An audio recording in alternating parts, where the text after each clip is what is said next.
नमस्कार मित्रांनो, श्री स्वामी समर्थ. आज तुम्हाला सर्वांना माझ्या संग झालेला चमत्कार सांगायचा आहे. मला कळत नाही चमत्कार आहे का नाही, पण आज खरंच मला कळत नाही. कसं सांगू, मला हे कळलं.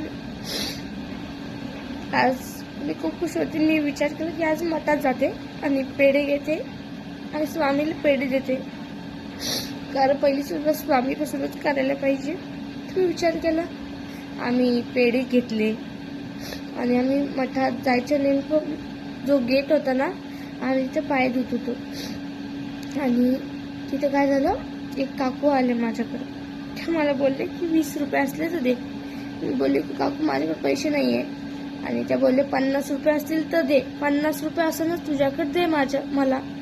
मी बोलले की नाही चिमेकर काकू. मग मी मठात गेले, आतमध्ये पाय पडले, आम्ही स्वामीला प्रसाद ठेवला आणि बाहेर आले. विचार केला मी देते तिला पैसे, आणि माझ्याकडे 50 रुपये होते.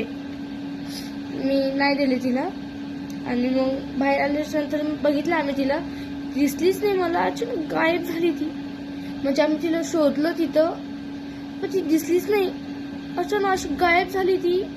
मला कळत नाही की स्वामी आले होते का माझी परीक्षा घ्यायला, का ती खरंच गायब झाली. मला सांगतो पण येईल म्हणे. हा एक चमत्कार होता असं वाटतं मला. काय माहिती तो चमत्कार होता का त्या काकू अचानक पुढं गेल्या, माहित नाही. खरंच मी म्हणजे मी बाहेर आले. नेमकं आम्ही बाहेर आलो, बघितलं आम्ही, त्या दिसल्या नाही. मग आम्ही तिथं मोर जाऊन बघितलं गल्ल्यात, त्याच्यानंतर बाजूच्या गल्लीत जाऊन बघितलं, तिथं अजून ग्राउंड होतं तिथं जाऊन बघितलं, नाही दिसलं, गायबच झाल्या. आणि मग आम्ही घरी आलो आणि मग विचार केला मी. तर मला असं वाटतं की आम्ही गेटवर थांबलो, त्या काकून मला विचारलं तुझ्याकडे पैसे असतील दे मला, आणि माझ्याकडे पैसे होते ते दिले नाही. खरंच मला कळत नाहीये की स्वामी माझी परीक्षा घेत होते का.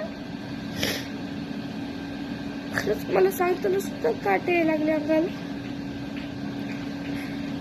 आज खरं कळलं मला की स्वामी कोणत्याही रूपात परीक्षा बघायला येतात, हे कळलं मला.